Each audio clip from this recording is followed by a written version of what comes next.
На скоро 2 недели по почетокот на новата учебна година, состојбата со коронавирус во основните училишта во Гостивар, каде има настава со физичко присуство, е стабилна, оценуваат надлежните.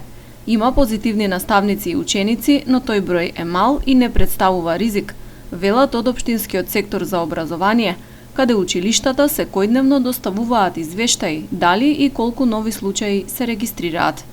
Имаме 9 професори што се позитивни, еден е на изолација, 2 класа што се на изолација и 2 ученици што се позитивни.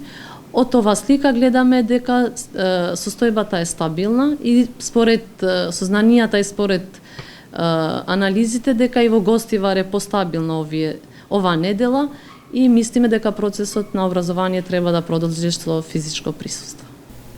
Во средните училишта во Гостивар учебната година започна онлайн поради тогаш лошата епидемиолошка слика со ковид.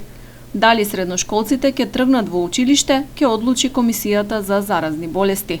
Од општинскиот сектор за образование сметаат дека и средните училишта треба да почнат со настава со физичко присуство.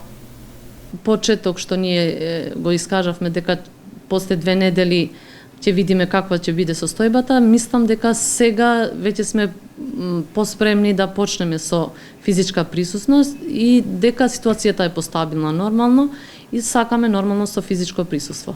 Но според сознанијата и од Министерството уште немаме сознанија дека дали ќе почнува во среда, зашто во среда веќе завршува 2 недели, или ќе почнеме во понеделник. Чекаме во наредните часови да не известуваат од Комисијата за заразни болести од Скопје. Училиштата поради пандемијата работат по посебни протоколи. Во нив е предвидено задолжително носење маски, честа дезинфекција, проветрување на просториите, забрането е мешање на одделенијата за да се избегнуваат контакти и низа други мерки.